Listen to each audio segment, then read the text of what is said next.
علی بھی کوشچن ہے، الحمدللہ رجب المرجب 1441 ہجری کا آخری اشرا سٹارٹ ہو چکا ہے۔ اس حوالے سے ہمارے سب کانٹیننٹ یعنی انڈیا، پاکستان اور بنگلہ دیش کی سوسائٹی میں 27 رجب کو معراج النبی صلی اللہ صلی علیہ اللہ وآلہ علیہ وسلم کے وسلم۔ مبارک دن کے طور پر منایا جاتا ہے۔ چنانچہ اسی کانٹیکس میں سب سے زیادہ ڈسکس ہونے والا عقیدہ معراج النبی صلی اللہ علیہ صلی وآلہ اللہ وسلم علیہ کے وآلہ دوران وسلم۔ اللہ تعالیٰ اور اس کے محبوب صلی اللہ علیہ وآلہ وسلم کی ملاقات کے موقع پر اللہ عز و جل کے دیدار کا مسئلہ ہے۔ پلیز اس حوالے سے کتاب و سنت کی روشنی میں امت کی رہنمائی فرمائیے، شکریہ۔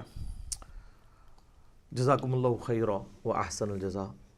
میرے بھائیوں، اس میں کوئی شک نہیں ہے کہ معراج مصطفیٰ صلی اللہ علیہ وآلہ وسلم ہمارے محبوب سید الاولین والآخرین، شفیع المذنبین، رحمت للعالمین، سیدنا و مولانا امام اعظم محمد رسول اللہ صلی اللہ علیہ وآلہ وسلم کے ان 3 معجزات میں سے ایک بڑا معجزہ ہے جن کا ذکر قرآن کے اندر آیا ہے۔ ہمارے محبوب صلی اللہ علیہ وآلہ وسلم کے 3 معجزات ایسے ہیں جن کا ذکر قرآن میں آیا، باقی بخاری اور مسلم میں تو درجنوں معجزات کا ذکر ہے، لیکن وہ 3 معجزے جن کو قرآن نے بھی بیان کیا ہے وہ سب سے زیادہ اہمیت کے حامل ہیں کیونکہ اس کا ذکر قرآن میں ہے۔ ان میں سے نمبر 1 معجزہ، جسے آپ عربی میں آیتن کہتے ہیں، اردو میں آپ معجزہ، عقل کو عاجز کر دینے والی چیز، اللہ کی نشانی، وہ ہے القرآن، جس کا ذکر سورۃ العنکبوت میں آیا کہ یہ نبی علیہ السلام کا واحد معجزہ ہے جس کی بنیاد پہ دعوی نبوت ہے۔ اور بخاری اور مسلم میں بھی کئی احادیث اس کو سپورٹیو ہیں۔ ایک وہ مشہور حدیث ہے بخاری اور مسلم کی کہ اللہ تعالیٰ نے ہر نبی کو کوئی نہ کوئی معجزہ دیا تھا، اور مجھے اللہ نے وحی یعنی قرآن کا معجزہ دیا ہے۔ میں اللہ سے امید کرتا ہوں سب سے زیادہ متبعین قیامت والے دن میرے ہوں گے، کیونکہ میرا معجزہ سب سے زیادہ یونیک ہے، یعنی کتاب کا معجزہ۔ اور دوسرا معجزہ آپ صلی اللہ علیہ وآلہ وسلم کا جو قرآن میں ذکر ہوا وہ شق القمر کا واقعہ ہے، جو سورۃ القمر کے سٹارٹ میں ہی آتا ہے، اقتربت الساعہ، قریب آ گئی قیامت، وانشق القمر، اور شک ہو گیا چاند۔ اس کانٹیکسٹ میں بخاری اور مسلم میں کئی احادیث ہیں کہ نبی صلی اللہ علیہ وآلہ وسلم کے مبارک زمانے میں چاند 2 ٹکڑے ہوا تھا اور پھر دوبارہ سے جڑ گیا۔ تو یہ وہ دوسرا معجزہ ہے جس کا ذکر قرآن کے اندر آیا۔ اور تیسرا معجزہ ہے معراج النبی صلی اللہ علیہ وآلہ وسلم کا معجزہ۔ اس کی کوئی تاریخ ہمیں احادیث کی کتابوں میں نہیں ملتی، نہ کوئی مہینے کا پتہ ہے، یہ اندازہ ہی ہے، بہرحال ہمیں اس سے کوئی غرض نہیں ہے۔ اگر کوئی سمجھتا ہے کہ معراج کا مہینہ ہے اور 27ویں رات ہے اور اس اعتبار سے اس مہینے کے اندر اس واقعے کو یاد کیا جاتا ہے تو اس میں کوئی ایسا مسئلہ نہیں ہے، بشرطے کہ اس میں قرآن و سنت سے جو چیزیں ثابت ہیں وہ بیان کی جائیں، قصے کہانیاں بیان نہ کی جائیں جو اکثر قصے اور کہانیاں بیان کی جاتی ہیں۔ تو یہ 3 معجزات ہیں جن کا ذکر اللہ تعالیٰ نے قرآن میں فرمایا ہے۔ اس میں ٹاپ آف دا لسٹ قرآن، اس کے بعد شق القمر والا یعنی چاند کے 2 ٹکڑے ہونے والا معجزہ، اور تیسرا معجزہ آپ صلی اللہ علیہ وآلہ وسلم کی معراج۔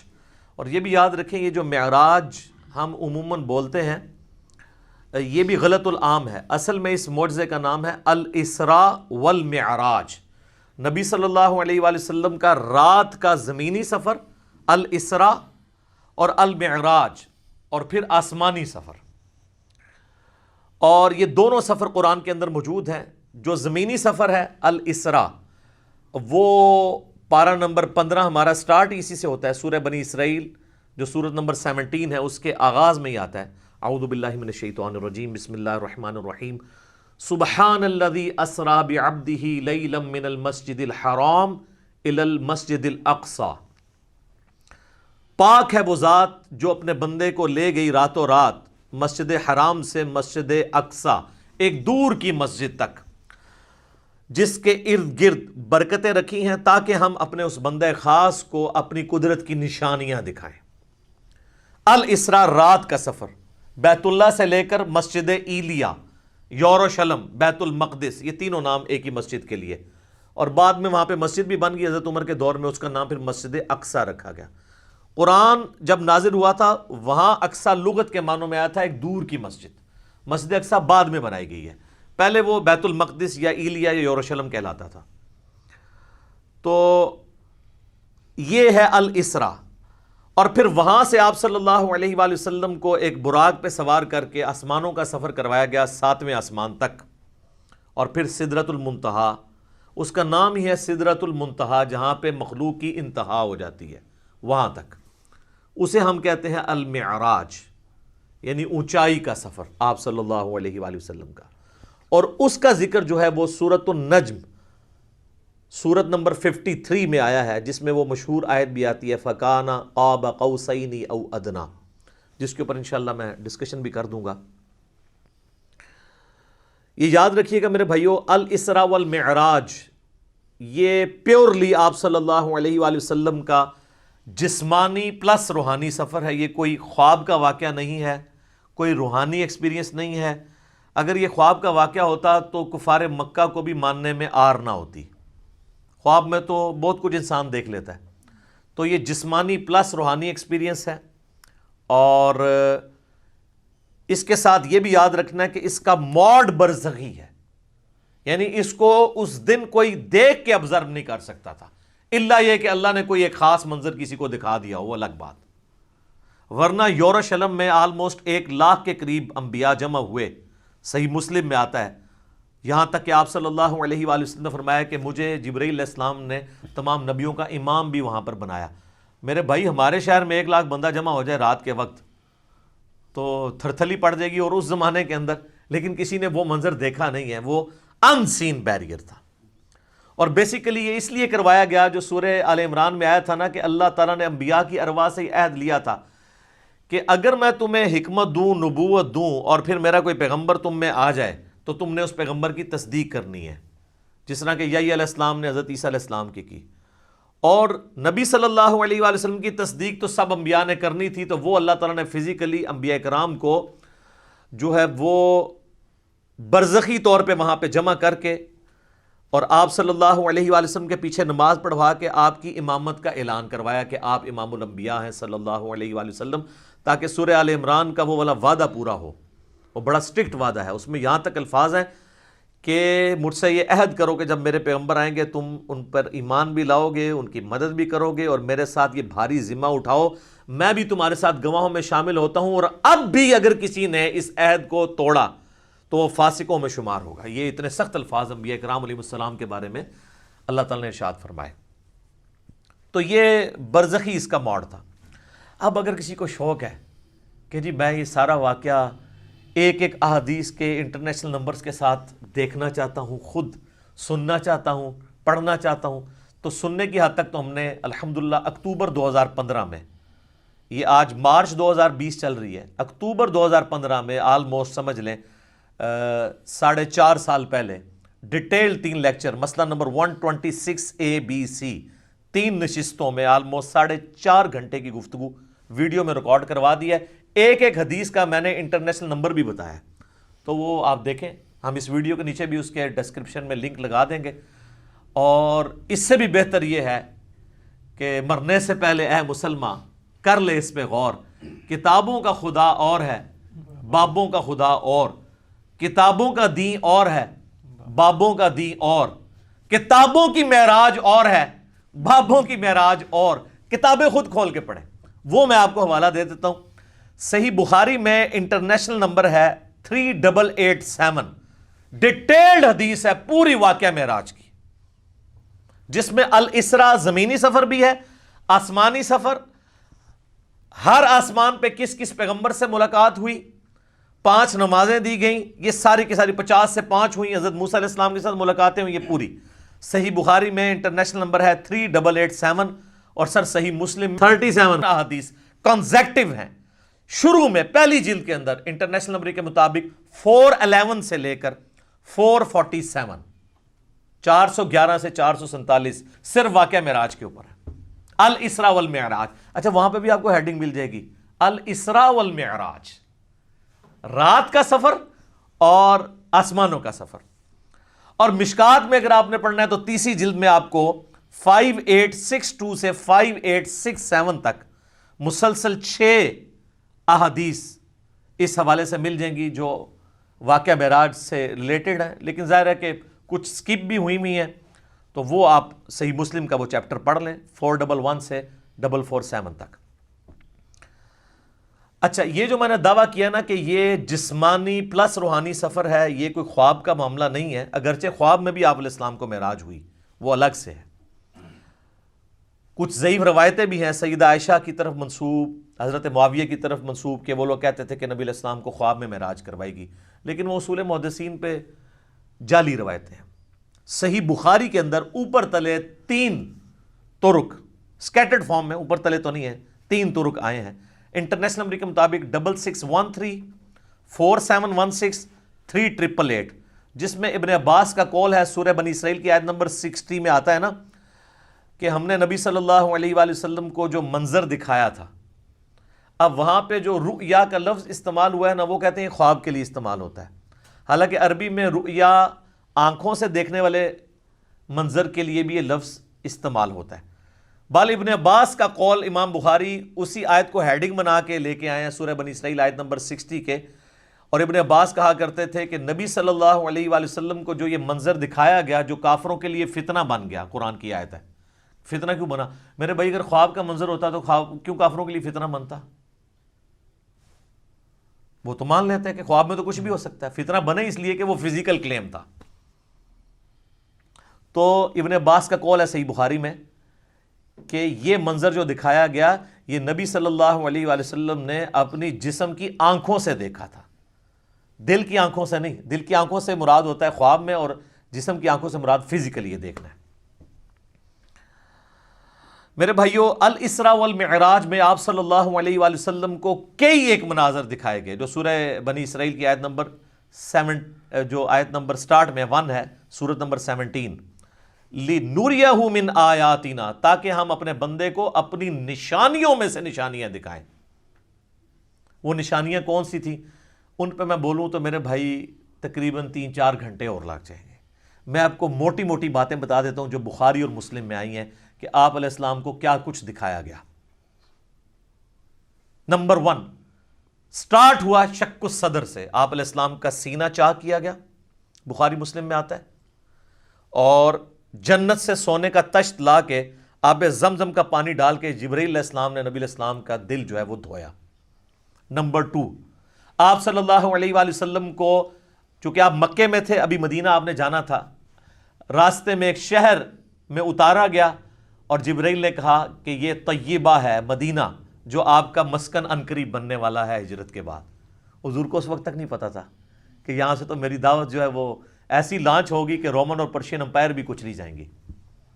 نمبر 3، پھر آپ کو کوہ طور پہ لے جایا گیا، انبیاء کے مقامات پہ۔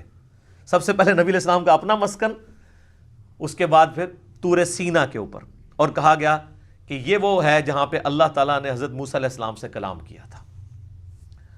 نمبر 4، بیت اللحم لے جایا گیا۔ بیت المقدس میں ایک جگہ ہے جہاں پہ حضرت عیسیٰ علیہ السلام کی ولادت ہوئی تھی، تو وہ جگہ بھی دکھائی گئی۔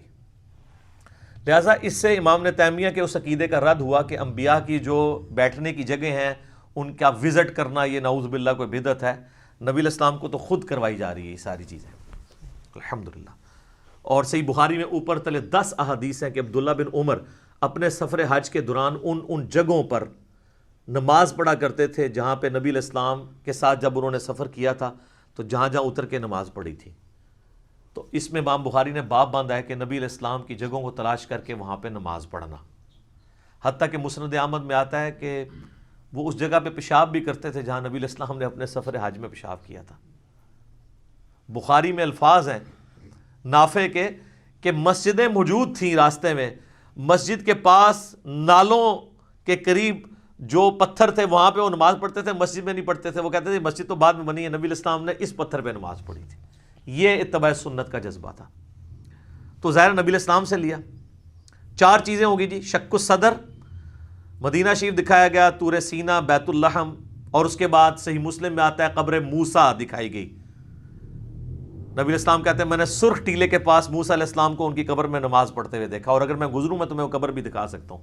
وَقَائِمٌ يُصَلِّي فِي قَبْرِي، وہ کھڑے اپنی قبر میں نماز پڑھ رہے تھے۔ لیکن یہ معاملہ ہے برزخی، حیات انبیاء کے اوپر یہ ثبوت ہے لیکن برزخی معاملہ۔ اس کے بعد آپ صلی اللہ علیہ وآلہ وسلم کو بیت المقدس میں انبیاء کی امامت کروائی گئی، 1,00,000 کے قریب پیغمبروں کو جمع کیا گیا، اور جبرائیل علیہ السلام نے کہا کہ آپ ان کی امامت کروائیں. یہ صحیح مسلم میں آتا ہے. اچھا، پھر دجال دکھایا گیا، یہ بھی آتا ہے بخاری مسلم میں، دجال بھی دکھایا گیا. پھر آپ علیہ السلام کو آسمانوں کی سیر کروائی گئی. پہلے آسمان پہ آدم علیہ السلام سے ملاقات ہوئی، دوسرے پہ حضرت یحییٰ اور عیسیٰ سے، تیسرے پہ یوسف علیہ السلام سے، چوتھے پہ ادریس علیہ السلام سے، پانچویں پہ ہارون علیہ السلام سے، چھٹے پہ موسیٰ علیہ السلام سے، اور ساتویں پہ ہمارے جد امجد سیدنا ابراہیم خلیل اللہ علی نبینا علیہ الصلوۃ والسلام سے ملاقات ہوئی. اس کے بعد آپ علیہ السلام کو جنت اور دوزخ بھی دکھائی گئی، ٹائم میں ٹریول کروا کے جو مستقبل کا وقت تھا وہ پہلے دکھا دیا گیا. لوگ کہتے ہیں ابھی تو لوگ دوزخ اور جنت میں پہنچے نہیں، تو حضور نے کیا دیکھا؟ بھئی اللہ نے وقت. اور آپ یہ دیکھ لیں، یہ سب کچھ منظر کتنے زمانے میں طے ہوا ہوگا، لیکن ایک رات میں سب کچھ ہو گیا. صرف بیت المقدس اور خانہ کعبے کے درمیان جو فاصلہ ہے اس زمانے میں 40 دن کی مسافت تھی، وہی نہیں طے ہو سکتی تھی. اللہ اکبر.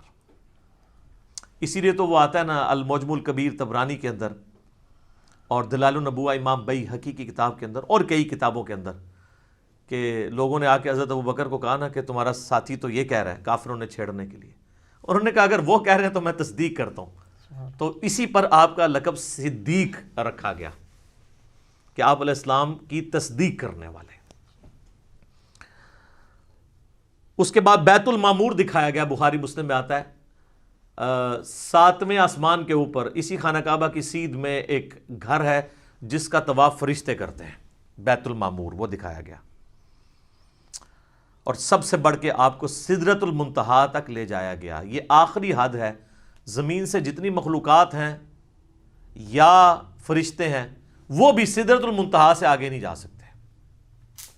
اس کا نام ہی ہے انتہا، مخلوق کی انتہا ہے. باقی لوگوں نے آگے کہانیاں بنا لی ہیں کہ جی نبی علیہ السلام سدرۃ المنتہا سے بھی آگے چلے گئے. بالکل جھوٹ ہے. یہ آپ کی انتہا تھی، اور آگے پتہ نہیں کیا کیا کہانیاں بنائی ہوئی ہیں. کہتے ہیں عرش پہ جوتیوں سمیت چلے گئے. یہ تو اتنا بڑا جھوٹ ہے کہ احکام شریعت میں احمد صاحب بریلوی صاحب نے لکھا ہے کہ یہ جو معرج النبوہ کتاب جس میں یہ باتیں لکھی ہیں، یہ ہے تو سنی عالم ہے لیکن ہر طرح کی جھوٹی سچی روایتیں لکھ دیتا ہے. یہ محض باطل بات ہے کہ نبی علیہ السلام اپنی مبارک جوتیوں کے ساتھ عرش پہ گئے ہیں. یہ اعلیٰ حضرت نے لکھا ہے کہ یہ جھوٹی بات ہے. تو عرش پہ جانے والی کوئی بات نہیں ہے. ہاں قصے کہانیوں میں آپ مزے لے لے کے بیان کریں. اور جب ہم پوچھتے ہیں کہاں لکھا ہے، وہ کہتے ہیں سعدی شیرازی کے شعر نہیں آپ نے پڑھے، مولانا روم کے شعر نہیں پڑھے. ہم کہتے ہیں میرے بھائی ہم تو آپ کو چیخ چیخ کے یہی تو کہہ رہے ہیں کیا کہ مرنے سے پہلے ہے مسلمان، کر لے اس پہ غور. کتابوں کا خدا اور ہے، بابوں کا خدا اور. کتاب میں سے کوئی نکالے نا بات جہاں پہ لکھا ہو. پھر ڈاکٹر صاحب تو آپ کو پتا ہے طاہر القادری صاحب تو وہ کہتے ہیں کہ وہ دروازہ کھولا حضور نے حضور کے لیے، پھر کہا کہ آپ اندر آ جائیں، حریم ناز میں آ جا. وہ پتہ نہیں کیا عشق مشوقی کا انہوں نے ایک، اور بلکہ وہ بغل گیر پتہ نہیں کیا کچھ انہوں نے کیا ہے. اور طارق جمیل صاحب نے بھی اسی سے ملتی جلتی باتیں کی ہیں. وہ قاب قوسین او ادنا وہ پوری کر کے بتاتے ہیں. انشاءاللہ اینڈ پہ ڈسکس کرتا ہوں. تو میرے بھائی یہ کتابوں کی بات ہو رہی ہے. اور سدرۃ المنتہا ہی پہ اللہ تعالیٰ کی ملاقات ہوئی اپنے محبوب علیہ السلام کے ساتھ. اور سورۃ النجم میں اس کا ذکر ہے. وہاں پہ اللہ تعالیٰ نے وحی بھی کی آپ علیہ السلام کو. صحیح مسلم میں آتا ہے کہ 3 چیزیں آپ کو وہیں پہ عطا ہوئیں. نمبر 1 5 نمازیں. وہ ڈیٹیل بخاری مسلم میں آتی ہے کہ 50 تھی، کم ہوتے ہوئے موسیٰ علیہ السلام کے پاس جب وہ آتے تھے نا 6ٹھے آسمان کے اوپر، تو کہتے تھے حضرت زیادہ ہیں، کم کروائیں. ایک پھیرے ہی بس اور لگنا سی، وہ کون ہی لگیا، ورنہ وہ 5 کم ہوتے 5 تک رہ گئی. پھر اس میں الفاظ ہیں بخاری مسلم میں، اللہ نے کہا کہ میرا قول بھی نہیں بدلے گا، تمہاری امت پڑے گی 5. سورۃ الانعام میں ہے کہ 1 نیکی 10 کے برابر ہے، تو میں ان کو ثواب 10 کا ہی دوں گا. 1 کے بدلے 10 کا، تو نمازیں 50 کے ہی ثواب ملے گا 5 کے گیز بھی. دوسرا تحفہ دیا گیا سورۃ البقرہ کی آخری 2 آیات. صحیح مسلم میں آتا ہے آمن الرسول بما انزل الیہ من ربہ والمؤمنون. سر یہ 2 آیات وہ ہیں جو اس دنیا میں نازل نہیں ہوئی ہیں، آسمانوں پہ نازل ہوئی ہیں. آسمان سے آسمانوں پہ ہی نبی علیہ السلام کے مبارک سینے پہ. اور صحیح مسلم میں آتا ہے کہ تیسری چیز جو آپ کو دی گئی کہ آپ کا جو کوئی امتی شرک نہیں کرے گا نا میں اسے معاف کر دوں گا. تو اس کو تو سپورٹو پھر قرآن میں بھی آیت ہے انہ من یشرک باللہ فقد حرم اللہ علیہ الجنہ وَمَأْوَاهُ النَّارُ وَمَا لِلظَّالِمِينَ مِنْ انصار. بے شک جو کوئی اللہ کے ساتھ شرک کرے گا اللہ اس گناہ کو کبھی معاف نہیں کرے گا. اس پہ جنت حرام ہے، اس کا ٹھکانہ دوزخ ہے، اور وہاں اس کا کوئی مددگار نہیں ہوگا. حتیٰ کہ بخاری مسلم کی حدیث ہے کہ اللہ نے ہر نبی کو کوئی نہ کوئی دعا دی تھی، اس نے اس دنیا میں ہی دعا کر لی. حضرت نوح نے دعا کی، اس کی وجہ سے ان کی قوم ہلاک ہوگی. میں نے اپنی دعا چھپا کے رکھی ہے قیامت کے دن کے لیے. میں اس دعا سے اپنی امتیوں کے لیے شفاعت کی دعا کروں گا، اور میری دعا سے ہر میرے امتی کو نفع پہنچے گا سوائے اس شخص کے جس نے دنیا میں اللہ کے ساتھ شرک کیا ہوا. شرک is the most sensitive issue in the sight of اللہ. اللہ اکبر. تو یہ 3 گفٹ آپ علیہ السلام کو ملے: 5 نمازیں، سورۃ البقرہ کی آخری 2 آیات، اور جو شرک نہیں کرے گا اس کی مغفرت. یہ ساری تفصیلات آپ مسئلہ نمبر 126 ABC کے اندر دیکھ سکتے ہیں 4.5 گھنٹے میں. میں اس کو سکپ کرتا ہوں. الاسراء والمعراج میں جو معراج والا پورشن ہے اس میں سب سے زیادہ کنٹروورشل چیز جو آپ نے سوال میں بھی کی وہ ہے نبی علیہ السلام نے کیا شب معراج اللہ تعالیٰ کو دیکھا تھا یا نہیں. اب اس کا جواب ہاں یا نہ میں دینا تو بہت بڑی آزمائش ہے مسلمانوں کے لیے. جب تک کہ آپ پورا مقدمہ ان کو نہیں سمجھاتے، تو آپ اس پورے مقدمے کو سمجھیں گے تو آپ کے لیے معاملہ آسان ہو جائے گا. اس کی وجہ یہ ہے کہ یہاں پہ فرقہ واریت کا دین ہے، جس کو میں بابوں کا دین کہتا ہوں. اور آپ سے بار بار کہتا ہوں کہ مرنے سے پہلے اے مسلمان کر لے اس پہ غور. کتابوں کا خدا اور ہے، بابوں کا خدا اور. اچھا کہتے ہیں نہیں آپ کتابوں کا دین کہہ لیا کریں، بابوں کا خدا تو سب کا ایک ہے. میرے بھائی اس کے اندر قیامت مضمر ہے. دین کس لیے ہوتا ہے؟ اللہ کی شناخت کے لیے.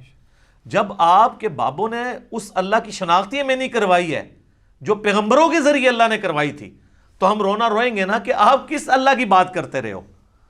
تو اصل چیز قیامت زور اس شعر میں تبھی ہے کہ کتابوں کا خدا اور ہے، بابوں کا خدا اور. دیکھ لیں ہلچل مچی اس کی وجہ سے ہے. اگر میں کہتا کتابوں کا دین اور ہے بابوں کا دین اور، تو کسی کو کچھ نہیں تھا ہونا. یہ اندر جو ہلچل مچتی ہے نا، وہ کہتے ہیں یار ہم پتہ نہیں کس خدا کو مان رہے ہیں، کتابوں والے خدا کو کسی اور کو نہ مان رہی ہوئی ہے. تو یہ تو میں نے ڈیٹیکٹ کیا تھا قرآن سے، کتابوں کا خدا. حضرت آدم علیہ السلام کو جب اللہ نے دنیا پہ اتارا، سورۃ البقرہ آیت نمبر 38، تو اللہ تعالیٰ نے ہماری ماں اور باپ کو یہی کہا تھا قُلْ اهْبِطُوا مِنْهَا جَمِيعًا، اے آدم اور اس کی بیوی اور میری ان دونوں بندوں کی قیامت تک ہونے والی اولاد اتر جاؤ زمین میں. اب فَإِمَّا يَأْتِيَنَّكُم مِّنِّي هُدًى، یاد رکھنا اب جب کبھی بھی کوئی ہدایت کی کتاب تمہارے پاس آئے گی، انتظار کرنا کتابوں کا، بابوں کا نہیں، کتابوں کا جو پیغمبروں کے ذریعے آئیں گے. فَإِمَّا يَأْتِيَنَّكُم مِّنِّي هُدًى فَمَن تَبِعَ هُدَايَ فَلَا خَوْفٌ عَلَيْهِمْ وَلَا هُمْ يَحْزَنُونَ. جو ان کتابوں کی اس ہدایت کی پیروی کرے گا اس کو نہ کوئی خوف ہوگا نہ کوئی غم. وَالَّذِينَ كَفَرُوا وَكَذَّبُوا بِآيَاتِنَا اولئک اصحاب النار ہم فیہا خالدون. جو کوئی ہماری آیات کو جھٹلا دے گا، کفر کرے گا، اس کو جھٹلائے گا، تو وہ ہوں گے اہل جہنم، رہیں گے اس میں ہمیشہ ہمیشہ. اللہم اجرنا من النار. آمین. اللہم من احییتہ منا فاحیہ علی الاسلام ومن توفیتہ منا فتوفہ علی الایمان. آمین. تو اس لیے ہم کہتے ہیں کتابوں کا دین، بابوں کا نہیں. تو اس مقدمے کو سمجھنے کے لیے آپ پہلے بنیادی بات سمجھ لیں، ایک بنیادی عقیدہ، جو عقیدہ پوری امت کا ہے سوائے ان لوگوں کے جو اپنے نفس کے غلام بنے ہوئے ہیں. وہ کون ہے وہ میں آپ کو بتا دوں گا. پوری امت کا یہ عقیدہ ہے کہ مرنے سے پہلے اس روئے ارض پہ اللہ تعالیٰ کا دیدار کسی انسان کو، کسی جن کو، کسی فرشتے کو یا کسی بھی مخلوق کو ہونا محال ہے، امپاسبل ہے. یہ مقدور نہیں ہے، محال ہے. اس کے ثبوت میں سورۃ الانعام کی آیت نمبر ہے 103، لا تدرکہ الابصار، نگاہیں اس کا احاطہ نہیں کر سکتی، وہ نگاہوں کا احاطہ کر لیتا ہے. حتیٰ کہ اس آیت میں اہل تشیع اتنا غلو کرتے ہیں کہ وہ یہ کہتے ہیں کہ قیامت میں اور جنت میں بھی اللہ کا دیدار نہیں ہوگا. وہ بھی غلو کر رہے ہیں. اور دوسری طرف ان کی حالت یہ ہے کہ وہ کہتے ہیں کہ مولا علی علیہ السلام اس وقت تک سجدے سے سر نہیں اٹھاتے تھے جب تک اللہ کو دیکھ نہ لیں. تو ہم کہتے ہیں یار آپ کوئی ایک بات کرو, کسی بات کے اوپر ٹکو. اور پھر بعض غلو کرنے والے وہ کہتے ہیں شب معراج بھی جو مولا علی کا پنجہ دیکھا تھا. خیر اب اہل علم ان کو خود ہی رد کر رہے ہیں, وہ کہہ رہے ہیں یہ نصیحتیاں ہیں, ہمارا ان سے کوئی تعلق نہیں ہے, اہل تشیع کا یہ جو ہے مکتب نہیں ہے, مکتب اہل بیت یہ نہیں ہے. تو یہ سورۃ الانعام کی آیت نمبر 103 اس پر گواہ ہے. اور اس سے بھی بڑھ کر پریکٹیکل ایکسپیرینس سورۃ الاعراف کی آیت نمبر 143, جب موسیٰ علیہ السلام نے کوہ طور پہ ملاقات کے دوران کہا اے اللہ میری خواہش ہے میں تجھے دیکھوں. اتنی دفعہ باتیں سن کے اگلا سٹیپ بھی بندہ طے کرتا ہے نا. تو اللہ نے کیا فرمایا تھا, لن ترانی, ہرگز نہیں دیکھ سکتا تو مجھے, بلکہ تو پہاڑ کی طرف دیکھ, اگر یہ پہاڑ اپنی جگہ پہ قائم رہا تو سمجھنا تو مجھے دیکھ سکتا ہے. تو قرآن کے الفاظ ہیں پہاڑ پہ اللہ نے صرف تجلی کی تو وہ ریزہ ریزہ ہو گیا, اور موسیٰ علیہ السلام انڈائریکٹ وہ تجلی دیکھنے سے بے ہوش ہو کے گر پڑے. اور اس کے بعد ان کا اللہ میں تیرے طرف رجوع لاتا ہوں, اب دوبارہ میں یہ بات نہیں کروں گا. تو اگر موسیٰ علیہ السلام کو زیارت نہیں ہو سکتی اللہ تعالیٰ کی اس دنیا میں, تو موسیٰ علیہ السلام سے بڑھ کے تو کوئی بھی نہیں ہو سکتا. تو اب اگر موسیٰ علیہ السلام کے سوا کوئی شخص یہ دعویٰ کرے کہ اس نے اللہ کو دیکھا ہے, تو پھر ہم اسے غلام احمد قادیانی کا بھائی کہیں گے نا, جس طرح اس نے جھوٹا دعوے نبوت کیا. یہ کم از کم اسے کہنا چاہیے کہ تو جھوٹ بولتا ہے, یا تو پھر یہ کلیم کرتا ہے کہ تو مسلمان ہو کے موسیٰ علیہ السلام سے بڑا مرتبہ رکھتا ہے. حالانکہ موسیٰ علیہ السلام تو اولو العزم پیغمبروں میں سے ہے, جو سورہ شورا کے اندر آیا ہے. 5 اولو العزم پیغمبر ہیں. نمبر 1 ہمارے محبوب علیہ السلام, اس کے بعد حضرت ابراہیم علیہ السلام, پھر نوح علیہ السلام, موسیٰ علیہ السلام اور عیسیٰ علیہ السلام. تو اولو العزم پیغمبروں سے بھی آگے بڑھ گئے. تو پھر ہم یہی کہیں گے نا. سورۃ الحجر کی آیت نمبر 99 آخری آیت میں بھی آیا ہے, وَاعْبُدْ رَبَّكَ حَتَّى يَأْتِيَكَ الْيَقِينُ, اپنے رب کی عبادت کرتے جاؤ یہاں تک کہ تمہیں یقین نصیب ہو جائے, تمہیں موت آ جائے. تمام نے اس یقین کا ترجمہ موت کیا ہے. مرنے سے پہلے یقین نہیں آ سکتا, کیونکہ یقین اس وقت آتا ہے جب آپ فزیکلی دیکھ لیں. تو یہی تو آپ کو انعام ہے, ان الذین یخشون ربہم بالغیب لہم مغفرۃ واجر کبیر. جو بغیر دیکھے اپنے رب سے ڈرتے ہیں ان کے لیے ہے مغفرت اور بہت بڑا اجر. اور صحیح مسلم میں انٹرنیشنل نمبر کے مطابق 7356 نمبر حدیث ہے دجال کے کانٹیکسٹ میں. نبی علیہ السلام فرماتے ہیں کہ یہ دجال آئے گا تو اس کے ماتھے پہ کافر لکھا ہوگا, لیکن وہ کاف فا را یا کاف الف فا را لکھا ہوگا ایبریویشنز میں. تو لوگ جو اہل ایمان ہیں نبی علیہ السلام کہتے ہیں وہ پڑھ لیں گے کہ یہ کافر لکھا ہے, تو ان کو پتہ چلے گا دجال ہے. دوسرے لوگ نہیں پڑھ پائیں گے, چاہے مومنین میں بھی منافقین ہوئے. اور وہ ہو سکتا ہے کاف سے کشف پڑھ لیں, الف سے الہام پڑھ لیں, فا سے فیض پڑھ لیں, اور را سے روحانیت پڑھ لیں. کہ جی یہ تو بہت بڑے بزرگ ہیں. اچھا, اس حدیث میں 7356 میں آتا ہے کہ نبی علیہ السلام نے فرمایا کہ وہ خدائی کا دعویٰ کرے گا دجال, یاد رکھو تم میں سے کوئی شخص اپنے رب عز و جل کو نہیں دیکھ سکتا یہاں تک کہ اسے موت آ جائے. یہ الفاظ ہیں. کیا مطلب؟ کہ مرنے سے پہلے کوئی اللہ کو نہیں دیکھ سکتا, مرنے کے بعد دیکھیں گے انشاءاللہ. انشاءاللہ. تو مرنے سے پہلے آپ نہیں دیکھ سکتے. تو آپ بھی مرنے سے پہلے ہے مسلمان, کر لے اس پہ غور. کتابوں کا خدا اور ہے, بابوں کا خدا اور. اب آپ سوچ رہے ہوں گے بابوں نے کیا کام ڈالا ہوا ہے, تو اے ہوں آگے جے کام کی پایا جی انہوں نے, اے دے تسی کتابوں نے خدا دی تعریف سن لی. بابوں نے کیا کام ڈالا ہے جناب؟ تذکرۃ الاولیاء شیخ فرید الدین عطار المتوفی 627 ہجری کی کتاب ہے, جو بریلوی اور دیوبندی دونوں چھاپ رہے ہیں اور کہہ رہے ہیں سارے اولیاء کے حالات زندگی اس میں لکھے ہوئے ہیں. ایسی کو کتاب نہیں, اس میں بایزید بستامی کی معراج لکھی ہوئی ہے, المتوفی 261 ہجری. ان کا امام ابو یزید بستامی اور میرا امام ابو الحسین مسلم بن حجاج القشیری المتوفی 261 ہجری. وہ بھی 261 میں فوت ہوئے ہیں, یہ بھی 261 میں فوت ہوئے ہیں. تو وہ کہتے ہیں انہوں نے معراج میں وہ عرش تک پہنچ گئے اور اللہ کو دیکھا, مشاہدہ کیا. اور باقاعدہ چیپٹر ہے بایزید بستامی کی معراج تذکرۃ الاولیاء میں.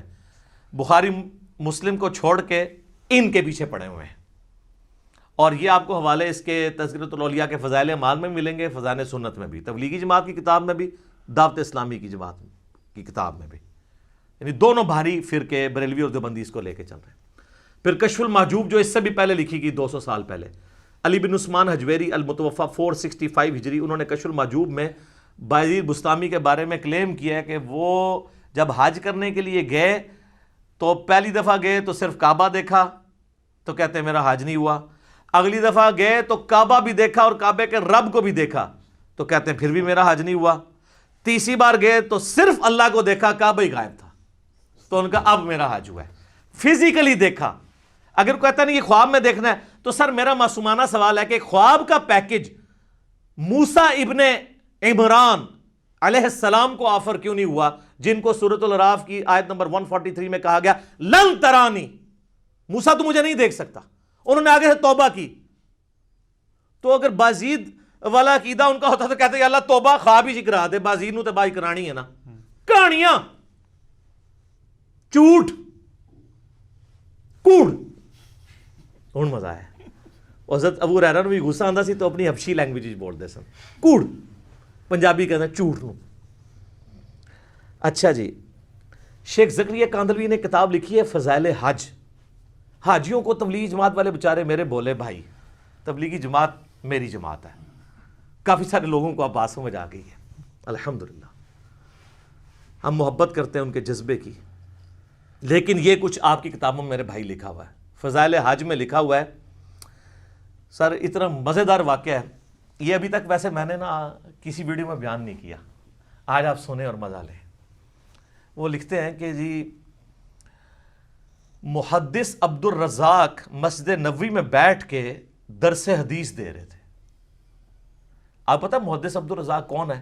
امام بخاری اور امام مسلم کے استاد ہیں جی، بخاری مسلم نے ان سے حدیثیں لی ہوئی ہیں محدث عبد الرزاق سے۔ یہ وہی ہیں جن کی مصنف عبد الرزاق ہے، دو ہیں نا کٹھی لکھی کی، مصنف ابن ابی شیبہ اور مصنف عبد الرزاق۔ سر اے او جے اے عبد الرزاق تھوڑا کرکٹر نہیں ہے، پاویں سمجھو۔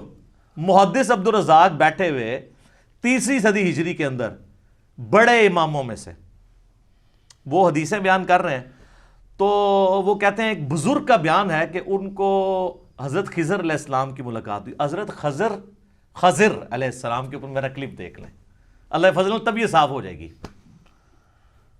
تو کہتے ہیں وہ بزرگ کہتے ہیں کہ مجھے ایک دن خضر کی ملاقات ہوئی مسجد نبوی میں، تو میں نے کہا کہ خضر یہ بتائیے آج تک آپ کو کوئی ایسا شخص ملا ہے جو مرتبے میں آپ سے بھی بڑا ہو؟ ہائے ہائے ہائے ہائے۔ ان کا ہاں جی ایک بندہ ملا ہے۔ ان کا جی کیسے؟ وہ کہتے ہیں جی ایک دن میں مسجد نبوی میں تھا۔ اچھا، حضور کی پوری زندگی میں حضرت خضر کو توفیق نہیں ہوئی ہے مسجد نبوی میں جانے کی، جو ان کے خضر ہیں جھوٹے۔ حضور کی وفات کے بعد وہاں حالانکہ قرآن میں تو سورہ آل عمران میں حکم تھا کہ اے پیغمبرو جب میرا پیغمبر آ جائے تو تم نے اس کی مدد بھی کرنی ہے۔ نہ غزوہ بدر لڑی، نہ احد لڑی، نہ خندق لڑی، حضور دی وفات تو بعد مسجد نبوی بیٹھے ہیں۔ اچھا جی، کہانی ہے نا، خضر تو وہ ہے ہی نہیں ہے، میں نے بتایا، وہ آپ لیکچر میں نہ دیکھ لیں۔ کہتے ہیں جی وہ حضرت خضر کہتے ہیں کہ ایک شخص بیٹھا ہوا تھا، محدث عبد الرزاق حدیثیں بیان کر رہے تھے، اور پاس ہی ایک نوجوان جو ہے نا وہ اپنا سر اپنے گریبان میں ڈالے بیٹھا ہوا تھا۔ تو ظاہر یہ صوفی ہوتے ہیں نا جو یہ کام کرتے ہیں، قرآن حدیث کا درس ہی سن نہیں سکتے کیونکہ ان کے خلاف ہے، علم و بس کرنی ہو یار۔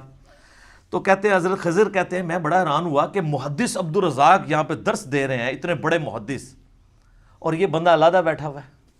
تو کہتے ہیں میں اس کے پاس چلا گیا، تو وہ یوں ہی بیٹھا تھا، تو میں نے اس سے پوچھا کہ تو عبد الرزاق سے حدیثیں کیوں نہیں سنتا؟ اس زمانے میں تو اس کے پائے کا محدث کوئی نہیں ہے۔ تو وہ آگے سے کہتا ہے کہ لوگ عبد الرزاق سے حدیثیں سنتے ہیں اور میں ڈائریکٹ رزاق سے سنتا ہوں۔ استغفر اللہ، لعنت اللہ علی الکاذبین۔ سر یہ دعویٰ رسول اللہ کے بعد اگر کوئی کرے تو یا تو اس کا ذہنی توازن بگڑا ہوگا یا غلام احمد قادیانی کا بھائی ہوگا۔ صحیح بات، تبھی قلم اٹھا سکتے ہیں نا آپ کہ ذہنی توازن بگڑا ہو۔ صحیح بخاری میں تعلیقاً مولا علی کا قول ہے، اور سنن ابن ماجہ میں مرفوع پوری مولا علی نے ہی نبی علیہ السلام سے روایت کیا کہ 3 لوگوں سے اللہ نے قلم اٹھا لیا ہے۔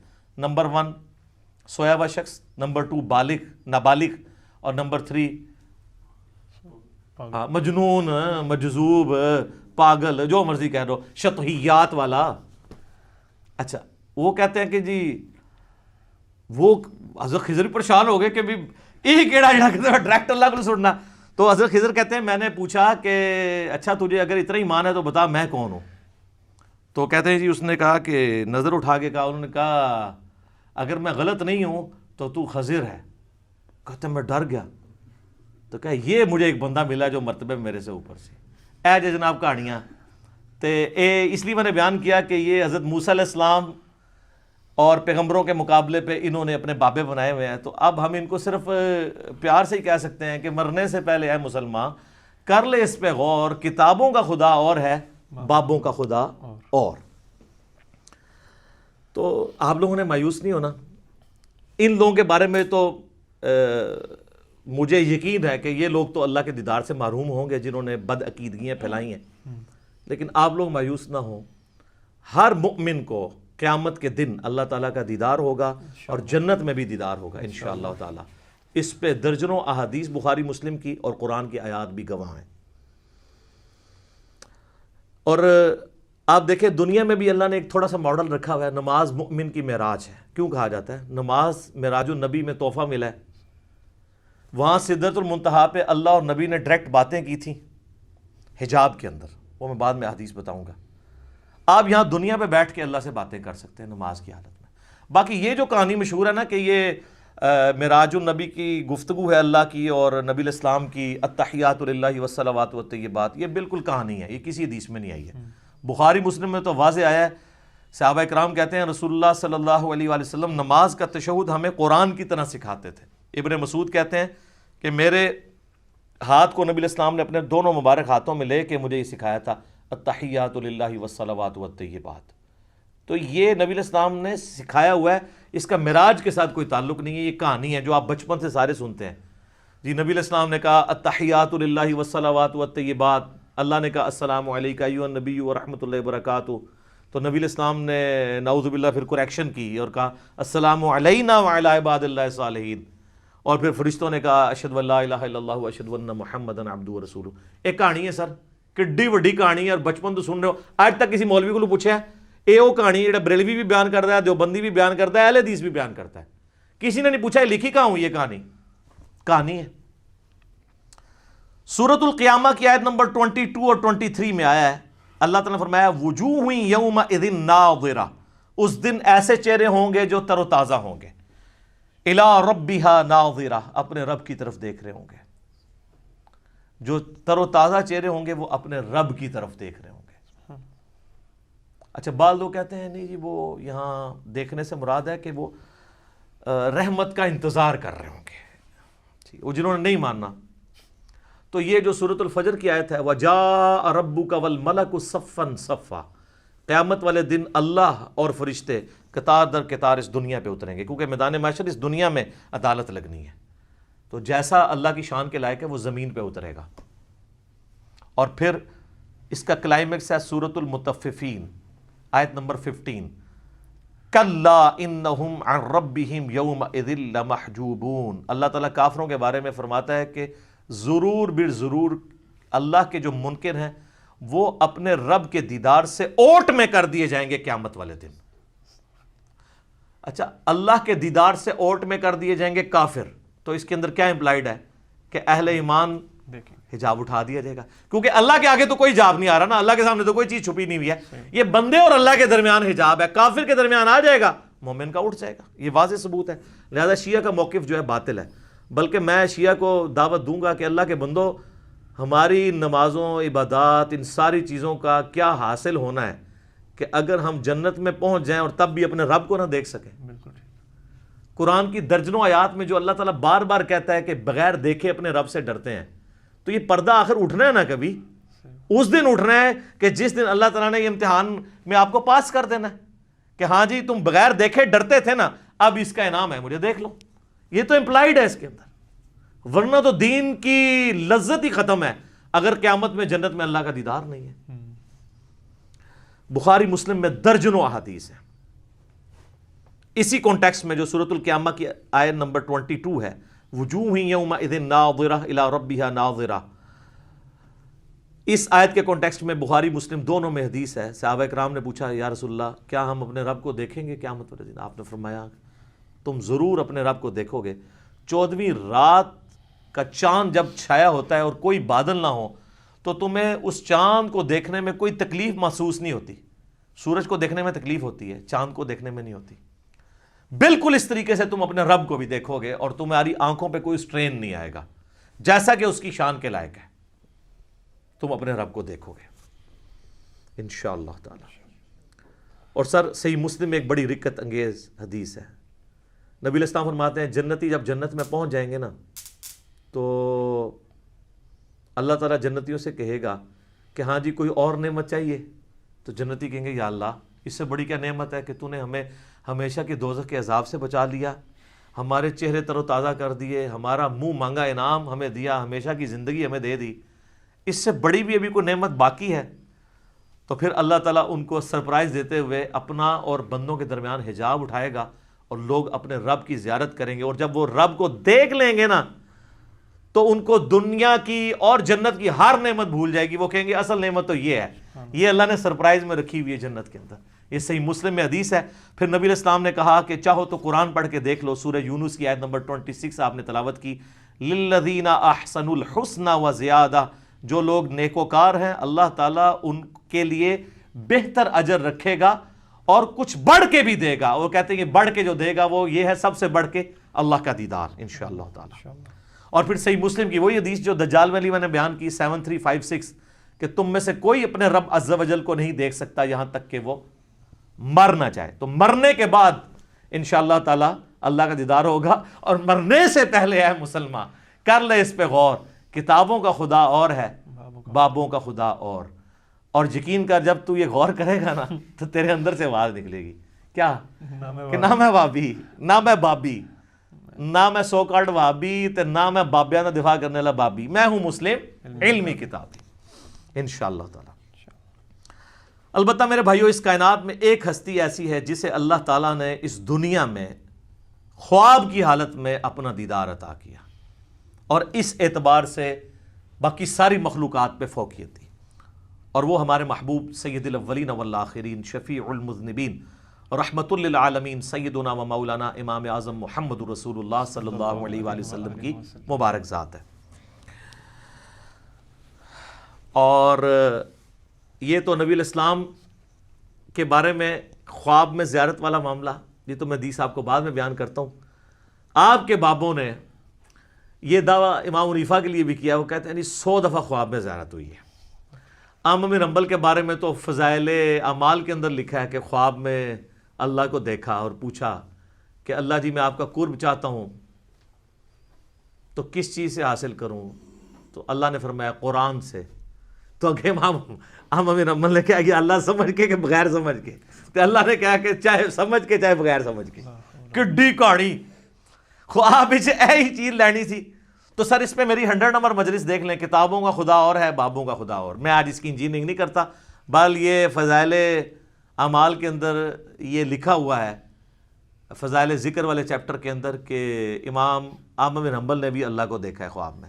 بالکل کہانی ہے، اگر یہ کوئی چیز ہوتی تو یہ پیکج موسیٰ علیہ السلام کو آفر ہوتا، جو سورۃ الاعراف کی آیت نمبر 143 میں کیٹاگوریکل ڈینائی آ گیا، لن ترانی، تو نہیں دیکھ سکتا، ٹھیک ہے، فزیکلی تو کوئی دیکھ سکتا، خواب میں بھی صرف نبی علیہ السلام کی خصوصیت ہے۔ اور وہ حدیث ہے میرے بھائیوں جامعہ ترمذی میں انٹرنیشنل نمبر کے مطابق 3235، یہ حدیث مسند امام احمد میں بھی ہے، مشکات المصابیح میں 748 نمبر ہے پہلی جلد کے اندر، اور یہاں خواب کا ذکر ہے۔ اور یاد رکھیے گا سورہ الصافات کی آیت نمبر 100 سے لے کے 103 تک آتا ہے نا کہ ابراہیم علیہ السلام کو اللہ نے خواب میں بیٹے کی قربانی کا حکم دیا تھا۔ انبیاء کے خواب وحی الہی ہوتے ہیں۔ بخاری مسلم میں کئی احادیث ہیں کہ نبوت کا 46واں حصہ خواب ہے، نبیوں کو جو خواب دکھایا جاتا ہے وہ ڈیفینیٹلی وحی الہی ہوتا ہے۔ باقی بخاری مسلم میں آتا ہے کہ نبیوں کے علاوہ جو ہے وہ اللہ کی طرف سے بھی ہو سکتا ہے، شیطان کی طرف سے بھی ہو سکتا ہے، نفس کی طرف سے بھی ہو سکتا ہے۔ تو یہ ترمذی میں جو حدیث ہے، مسند احمد میں بھی، مشکات المصابیح میں بھی، اور اس حدیث کے ساتھ امام ترمذی نے لکھا ھذا حدیث حسن صحیح، یہ حدیث حسن صحیح ہے۔ اور امام ترمذی نے ساتھ لکھا کہ میں نے اپنے استاد امام محمد بن اسماعیل بخاری، امام بخاری سے پوچھا تو انہوں نے بھی فرمایا کہ یہ حدیث صحیح ہے، اگرچہ بخاری میں نہیں ہے لیکن اس حدیث کو امام بخاری نے بھی صحیح کہا ہے، امام ترمذی نے بھی صحیح کہا، شیخ البانی نے بھی صحیح کہا، شیخ شعیب ارنوت نے بھی صحیح کہا، شیخ زبیر لیزئی نے بھی صحیح کہا رحمہم اللہ اجمعین۔ بڑی لمبی حدیث ہے، میں اکثر بیان کرتا ہوں، جس میں نے وہ دعا بھی آپ کو بار بار کہی ہے کہ یاد کرو، اللہم انی اسألک فعل الخیرات و ترک المنکرات۔ اس میں الفاظ ہیں جو آج کی ضرورت ہے کہ میں نے خواب میں اپنے رب کو بڑی خوبصورت صورت میں دیکھا، اور پھر یہ بھی الفاظ ہیں کہ اللہ تعالیٰ نے میرے دونوں شانوں کے درمیان اپنا ہاتھ مبارک رکھا، اور میں اس کی تشبیہ بھی نہیں دوں گا کیونکہ لیس کمثلہ شیء، اللہ کی مثل کوئی شے نہیں، حتیٰ کہ میں نے اس کی انگلیوں کے پوروں کی ٹھنڈک اپنے قلب پہ محسوس کی جیسا کہ اس کی شان کے لائق ہے۔ باقی لمبی حدیث ہے، لیکن اس میں سے یہ پورشن میں نے بیان کرنا تھا کہ خواب میں نبی علیہ السلام کو زیارت ہوئی ہے۔ اب یہاں پہ یاد رکھیے گا، ایک بہت میں آپ کو کرٹیکل پوائنٹ دینے لگا ہوں۔ اگر کوئی شخص اللہ ہی کو دیکھ لے تو اب کائنات میں کوئی غیب ایسا رہ گیا جو اس کے لیے اٹریکٹیو ہو؟ اس سے بڑی تو کوئی چیز نہیں ہے۔ تو پھر قیامت والے دن نبی علیہ السلام کے لیے اللہ نے کیا انعام رکھا ہوا ہے؟ آپ کو تو دنیا میں مل گیا سب کچھ۔ ہمیں تو کہا گیا نا سورۃ الملک کی آیت نمبر 12 میں، ان الذین یخشون ربہم بالغیب لہم مغفرۃ و اجر کبیر، جو بن دیکھے اپنے رب سے ڈرتے ہیں ان کے لیے مغفرت اور بہت بڑا اجر ہے۔ اور آپ نے سن لیا کہ جنت میں اللہ کا دیدار، قیامت میں اللہ کا دیدار۔ تو نبی علیہ السلام نے اگر دنیا میں ہی اللہ کو دیکھ لیا تو نبی علیہ السلام کے لیے پھر کون سا انعام رہے گا؟ تو اس کے اندر امپلائڈ ہے کہ نبی علیہ السلام کے لیے انعام یہ ہے کہ دنیا میں دیکھا ہے خواب کی حالت میں، فزیکل ہی نہیں دیکھا، دل کی آنکھوں سے دیکھا ہے۔ فزیکل دیکھنا ابھی باقی ہے ان کا بھی، وہ حضور کے لیے ابھی بھی غیب کی چیز ہے، تو آپ علیہ السلام کے لیے بھی انعام باقی ہے۔ تو جو لوگ اس دنیا میں حضور کا فزیکل دیکھنا مانگتے ہیں یا شب معراج فزیکل دیکھنا مانگتے ہیں، تو ان کے لیے علمی چیلنج ہے کہ پھر بتاؤ کہ نبی علیہ السلام کے لیے قیامت اور جنت میں اور کون سا انعام ہوگا اس سے بڑھ کے، اگر آپ اپنا سب سے بڑا انعام پہلے ہی اویل کر چکے ہیں۔ اور یہ پوائنٹ جس شخصیت نے ہائی لائٹ کیا ہے، میں اس کا کریڈٹ اسی کو دیتا ہوں، مولانا اسحاق صاحب رحمہ اللہ تعالی، المتوفی 213 عیسوی مطابق 28 اگست 2013۔ انہوں نے یہ چیز ہائی لائٹ کی تھی، اور یہ میں نے نہ آج تک کسی کتاب میں پڑھی نہ کسی اسکالر سے سنی۔ اسکالر نے بیچارے نے کیا بیان کرنا ہے، یہ مولانا اسحاق کو کریڈٹ جاتا ہے کہ انہوں نے یہ ایسا علمی، آپ کہتے ہیں وہ جس طرح وہ تاش میں کہتے ہیں نا یکا پھینکنا، کہ بتاؤ کہ اگر حضور نے بھی اللہ تعالیٰ کو فزیکلی دیکھ لیا جو تمہارا کلیم ہے، تو حضور علیہ السلام کے لیے تو اب کوئی چیز نہیں رہے گی باقی۔ تو خواب میں ہی دیکھا، فزیکلی نہیں دیکھا، شب معراج بھی دیکھا تو پردے میں دیکھا، فزیکلی نہیں دیکھا۔ وہ انشاءاللہ اب میں اس کے اوپر ڈسکشن کرتا ہوں آخر میں۔ شب معراج میں صحابہ اکرام علیہم رضوان کی 3 آراء پائی جاتی ہیں دیدار خداوندی عز و جل کے حوالے سے۔ پہلی رائے یہ ہے جو صحیح بخاری اور صحیح مسلم میں سیدنا عبداللہ ابن مسعود رضی اللہ تعالیٰ عنہ سے جب پوچھا گیا کہ یہ جو سورۃ النجم کی آیت نمبر 9 ہے، فَكَانَ قَابَ قَوْسَيْنِ أَوْ أَدْنَىٰ، وہ دونوں اتنے قریب ہوئے کہ 2 کمانوں کے درمیانی فاصلہ بلکہ اس سے بھی کم۔ اور پھر اگلی آیت سورۃ النجم کی آیت نمبر 11، مَا كَذَبَ الْفُؤَادُ وَمَا رَأَىٰ، دل نے جو کچھ دیکھا اس کو جھٹلایا نہیں ہے۔ اور پھر سورۃ النجم کی ہی 18 نمبر آیت، لَقَدْ رَأَىٰ مِنْ آیَاتِ رَبِّهِ الْكُبْرَىٰ۔ ان 3 آیات کے بارے میں عبداللہ ابن مسعود سے جب پوچھا گیا تو بخاری مسلم کے الفاظ ہیں، انہوں نے کہا کہ یہاں تینوں جگہ پر مراد سیدنا جبرائیل علیہ السلام ہے، جن کو نبی علیہ السلام نے اپنی اصلی حالت میں دیکھا۔ ان کے 600 پر تھے اور سبز رنگ کا لباس انہوں نے پہنا ہوا تھا اور وہ افق پہ چھائے ہوئے تھے۔ اچھا، دوسری رائے ہے جو صحیح بخاری میں انس ابن مالک کی ہے، انٹرنیشنل نمبر کے مطابق 7517، وہ فَكَانَ قَابَ قَوْسَيْنِ أَوْ أَدْنَىٰ سے مراد اللہ اور اس کے نبی علیہ السلام کا قرب کہتے ہیں۔ لیکن اس حدیث میں ایک راوی ہیں شریک بن عبداللہ القاضی، ثقہ راوی ہیں، لیکن امام مسلم صحیح مسلم میں انٹرنیشنل نمبر کے مطابق 414 نمبر حدیث میں لکھتے ہیں کہ شریک بن عبداللہ جو ہے نا، یہ معراج کی حدیثیں بیان کرتے ہوئے الفاظ کو کم زیادہ کرتا ہے۔ ابن حجر اسقلانی بھی کہتے ہیں کہ یہ شریک بن عبداللہ القاضی جو ہے، یہ جو روایت بیان کرتا ہے نا، یہ اس معراج کا ذکر ہے جو خواب میں ہوئی تھی۔ خواب میں بھی علیحدہ سے معراج ہوئی ہے، ایک فزیکل معراج ہے جس کو ہم ڈسکس کر رہے ہیں۔ اور بعض کہتے ہیں کہ یہ اس کو وہم لگا ہے جو بخاری میں الفاظ ہیں انس بن مالک کے. یہ تمام طرح کی چیزیں یعنی ملتی ہیں. بہرحال یہ انس بن مالک کا اگر موقف ہے، لیکن اس میں بھی دیکھنے کا ذکر نہیں ہے، صرف قرب کا ذکر ہے سدرۃ المنتہا کے موقع پر. تو کوئی حرج نہیں اگر کوئی قرب کی بات کرتا ہے، دیکھنے کا پھر بھی یہاں پہ ذکر کوئی نہیں ہے. اچھا، انس بن مالک رضی اللہ تعالیٰ عنہ کے اس عقیدے کو سپورٹیو ابن عباس کی رائے ہے صحیح مسلم میں 437 نمبر حدیث میں. انہی 3 آیات سورۃ النجم آیت نمبر 9، 11 اور 18 کے بارے میں جب ان سے پوچھا گیا تو انہوں نے کہا کہ رآہ بفؤادہ مرتین، نبی علیہ السلام نے دل کی آنکھوں سے اپنے رب کو 2 دفعہ دیکھا، یعنی ان آنکھوں سے نہیں دیکھا. اور ابن عباس وہی ہیں جن کے بارے میں صحیح بخاری میں ہم پہلے سن چکے.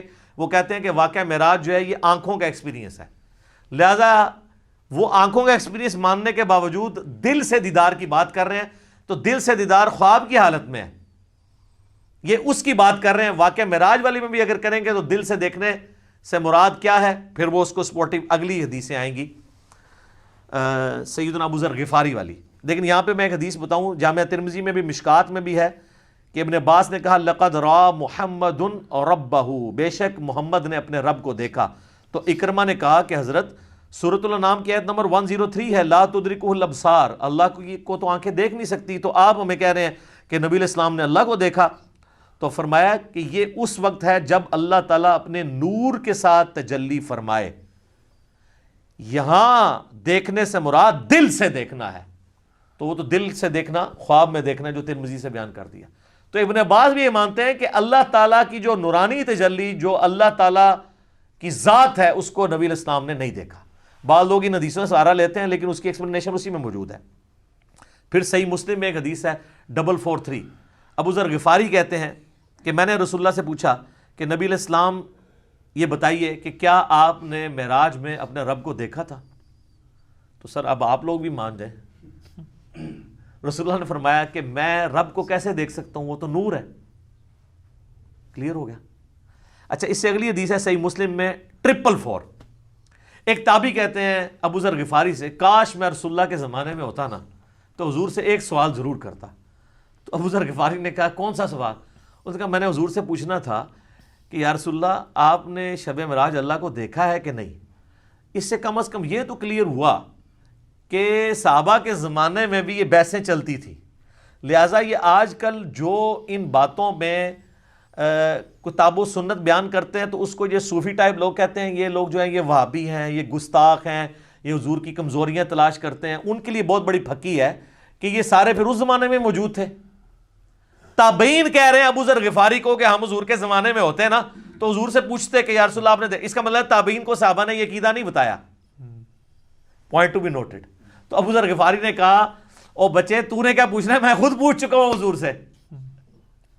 اچھا، تو وہ کہتے ہیں میں نے جب رسول اللہ سے پوچھا تھا تو آپ علیہ السلام نے فرمایا کہ میں نے شب معراج ایک نور دیکھا تھا. یہ نہیں کہا، سوال ہو رہا ہے کہ کیا آپ نے اللہ کو دیکھا تھا، تو جواب میں ہونا چاہیے تھا ہاں میں نے اللہ کو دیکھا. جواب کیا دیا؟ میں نے ایک نور کو دیکھا تھا. ابو ذر غفاری کہہ رہے ہیں کہ حضور نے مجھے یہ جواب دیا. اس کی ایکسپلینیشن اس سے اگلی حدیثوں میں ہو رہی ہے. سر امام مسلم نے یقین کرے نا، وہ کہتے ہیں نا ایک سجی پھر کھبی پھر اتو پھر تلو، کنزیکٹیو حدیثاں جی 443 444 اور اس سے اگلی 445 اور پھر اس سے اگلی 446 ابو سعید خدری سے کہ نبی علیہ السلام نے فرمایا کہ اللہ کا اپنی مخلوق سے جو پردہ ہے وہ نور کا پردہ ہے، اگر وہ نور کا پردہ ہٹ جائے تو مخلوق تباہ و برباد ہو جائے، تجلی کی تاب نہیں لا سکتی. تو وہ جو آیا مسلم میں کہ میں نے نور دیکھا تھا تو وہ کیا تھا؟ اللہ اور محمد رسول اللہ کے درمیان وہ پردہ تھا، کیونکہ اگلی حدیثوں میں آتا ہے کہ نور وہ پردہ ہے. ورنہ تو کہتے ہیں میں نے اللہ کا نور دیکھا، کہا میں نے ایک نور دیکھا تھا. اور 443 میں کیا ہے کہ میں اسے کیسے دیکھ سکتا ہوں، وہ تو نور ہے. اس کا اپنا نور نہیں دیکھا، پردے والا نور دیکھا، وہ ہٹ جائے تو مخلوق تباہ و برباد ہو جائے. بالکل کلیئر کٹ ہے. اچھا، یہ تو ہوگی وہ والی دوسری والی رائے اور اس کی ایکسپلینیشن. اب اینڈ پہ میں آپ کو اپنی اماں کی رائے بتاتا ہوں جو آپ کو ہضم نہیں ہونی کبھی بھی. سر اماں نے جو کیا ہے نا اس امت کے ساتھ احسان اور صوفیوں کے ساتھ ان کے سارے عقیدوں کو پیسیفک اوشن میں پھینک دیا. بخاری اور مسلم دونوں میں حدیث ہے. اما عائشہ تو انس ابن مالک، ابن عباس، ابن مسعود، ابو ذر غفاری، ابو سعید خدری جو یہ حدیثیں بیان کر رہے ہیں ان سب کو پیچھے چھوڑ جاتی ہیں. یہ آیات میں تو صحابہ کی آراء ہے نا، اور اما خود کہہ رہی ہیں کہ ان آیتوں کے بارے میں وہ پہلی امتی ہوں جنہوں نے رسول اللہ سے ڈائریکٹ ان آیات کی تفسیر پوچھی ہوئی ہے. تو اب پیچھے کوئی چیز رہ جاتی ہے؟ نہیں. تو سر مرنے سے پہلے اے مسلمان کر لے اس پہ غور. کتابوں کا خدا اور ہے، بابوں کا خدا اور. تو سر یہ صحیح بخاری شریف انٹرنیشنل نمبر 4855، اور سر یہ صحیح مسلم شریف انٹرنیشنل نمبر 439 میں اما عائشہ کی ڈیٹیل حدیث ہے. اما عائشہ کے 5 عقیدے، میرا ایک کلپ پہلے کا چڑھا ہوا ہے، اس میں اما عائشہ نے جو عقائد بیان کی ہیں وہ متقاضی ہے کہ میں ورڈ بائی ورڈ وہ حدیث بیان کروں، اور اس کے بعد قلم ٹوٹ جاتا ہے. اس پہ میں اس کو کنکلوڈ کرتا ہوں. صحیح مسلم میں 439 نمبر حدیث. سر یہ مسلم شریف ہے جو پڑھی ہوئی نہیں ہے، پڑھی ہوئی بھی ہے. اس میں 439 نمبر حدیث انٹرنیشنل نمبر کے مطابق ورڈ بائی ورڈ سنیں، اور میں تو پھر اپنے سٹائل میں بیان کروں گا، ٹھیک ہے، تاکہ آپ کو مزہ بھی آئے، آپ اس زمانے میں پہنچ جائیں. مسروق تابعی کہتے ہیں کہ میں تکیہ لگائے ہوئے سیدہ عائشہ کے پاس حجرے میں پردے میں بیٹھا ہوا تھا. اما عائشہ کی عادت تھی کہ وہ اندر ہوتی تھی تو باہر ایک مجلس لگی ہوئی ہوتی تھی، لوگ آگے سوال آپ سے کرتے تھے، ظاہر امت کی استاد ہیں. تو ایک دن، اچھا اما عائشہ کا بڑا پیار تھا اس مسروق تابعی کے ساتھ، اور یہ بھی اتنا لاڈلا تھا اس نے اپنی بیٹی کا نام بھی عائشہ رکھا ہوا تھا. یہ بڑا مشہور تابعی ہے، بخاری مسلم میں درجنوں احادیث ہیں ایسے. تو کہتے ہیں کہ ایک دن میں تکیہ لگائے بیٹھا تھا تو اماں نے اندر سے آواز دی اور کہا اے ابو عائشہ. یہ پیار سے بلایا، کنیت. یہ یعنی عرب میں جب کسی کو پیار سے بلانا ہوتا تھا اس کا نام نہیں لیا جاتا تھا، کنیت کے ساتھ بلایا. اے ابو عائشہ، جو بھی 3 باتوں میں سے کسی ایک کا بھی قائل ہوا اس نے اللہ پہ بہت بڑا جھوٹ باندھا. اب سر نبی کی بیوی، امت کی ماں، ایک اپنے سٹوڈنٹ کو دین سکھا رہی ہیں، پوچھنے پہ نہیں خود سے بتا رہی ہے کہ میرے پاس بنیادی عقائد ہیں، تم لے لو. اب وہ مسروق تابعی کہتے ہیں میں تکیہ لگا کے بیٹھا ہوا تھا تو میں سیدھا ہو گیا کہ کون سی 3 باتیں ہیں جو اللہ کے اوپر کوئی باندھ دے تو وہ جھوٹا ہے، کہیں میرے اندر نہ پائی جاتی. آپ پہ تو فرق نہیں پڑتا، آپ کے آگے سے قرآن گزر جائے، بخاری گزر جائے، مسلم گزر جائے، کیوں؟ وہ آپ بابوں کے دین کے اوپر ہیں، ٹھیک ہے. تو اس لیے ہم آپ سے ریکویسٹ کرتے ہیں کہ مرنے سے پہلے اے مسلمان کر لے اس پہ غور. کتابوں کا خدا اور ہے، بابوں کا خدا اور جب تو غور کرے گا تیرے اندر سے آواز اٹھے گی، کیا کہ نہ میں وابی، نہ میں بابی، میں ہوں مسلم علمی کتابی. تو میں نے کہا کہ وہ 3 باتیں کون سی ہیں؟ انہوں نے کہا پہلی بات، جو کوئی یہ عقیدہ رکھتا ہے کہ محمد صلی اللہ علیہ وآلہ وسلم نے اپنے رب کو دیکھا تو اس نے اللہ پر بہت بڑا جھوٹ باندھا. لو جی سارے صوفی وڈے کے جے صوفی تے کہندے نسی ویکھیا ہے، بتایا نہیں بازید بستامی نے دعویٰ کیا ہے. ہوئے ہوئے ہوئے. مسروق کہتے ہیں میں تکیہ لگائے بیٹھا تھا، جیسے ہی میں نے یہ بات سنی میں اٹھ کے بیٹھ گیا. میں نے کہا اے اماں جان ذرا مجھے بھی کچھ عرض کرنے دیں اور اپنی بات میں جلدی نہ کریں، یعنی میں بھی کوئی اپنے دلائل سامنے رکھنا وا، تسی پہلے ہی چھکا مارے ہے، کیونکہ وہ ان کا خود بھی یہی ہو سکتا ہے عقیدہ ہو. کیا اللہ نے قرآن میں نہیں فرمایا وَلَقَدْ رَآهُ بِالْأُفُقِ الْمُبِينِ؟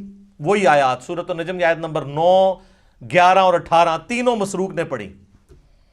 وَلَقَدْ رَآهُ نَزْلَةً أُخْرَى، یہ تو واضح قرآن میں آیا ہے کہ دیکھا اس نے اس کو. اب قرآن میں یہ تو نہیں ہے کس نے کس کو.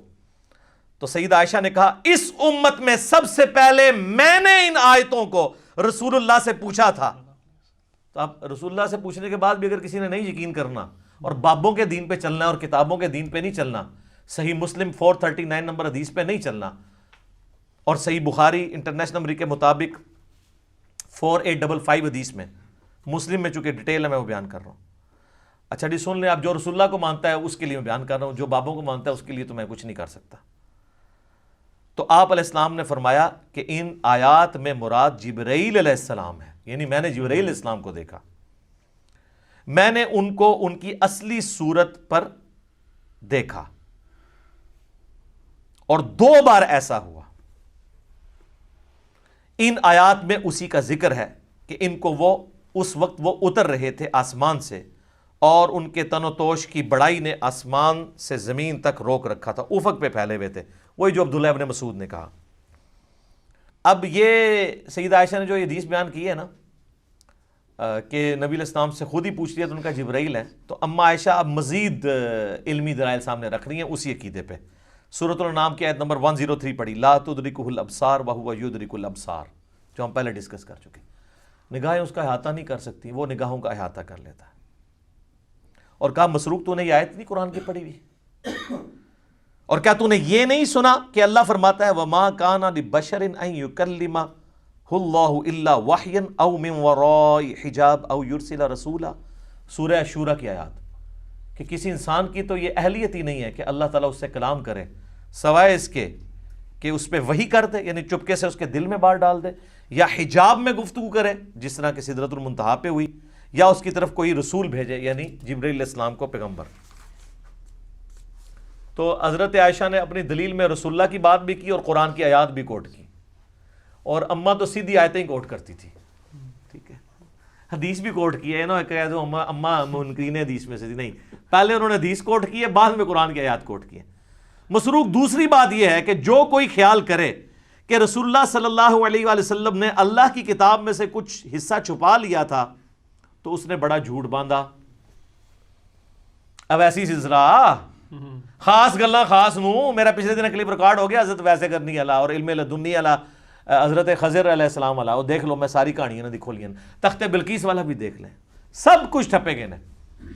تو اما عائشہ کہتی ہیں جس نے کہا نا رسول اللہ نے کچھ چھپا لیا تھا، یہ بھی کہتے ہیں خاص باتیں خاص لوگوں کو بتائی تھی، اس نے بھی اللہ پر جھوٹ باندھا۔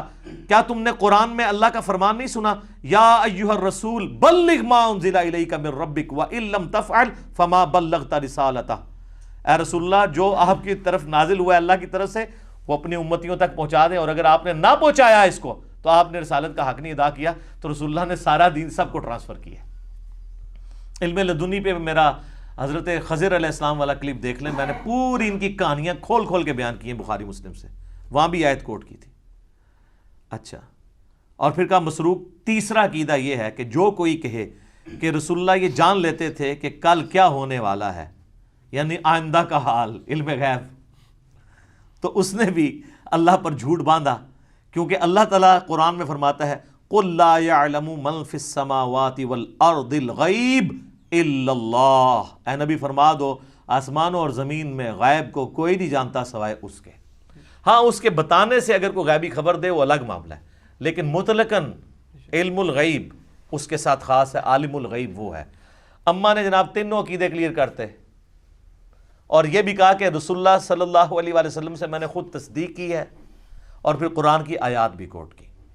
تو ہم تو یہی کر سکتے تھے کہ کھول کھول کے چیزیں بیان کر دیتے، میرے خیال ہے اس کے بعد کوئی گنجائش نہیں رہی ہے۔ میں نے اس پہلے سوال کو تفصیلاً اس لیے بیان کیا تاکہ کسی کے ذہن میں اگر کوئی وسوسہ ہے تو وہ کلیئر ہو جائے، کیونکہ یہ رجب المرجب کا آخری عشرہ ہے، معراج کے اوپر باتیں ہو رہی ہیں، انشاءاللہ ہماری یہ ویڈیو اپلوڈ ہوگی۔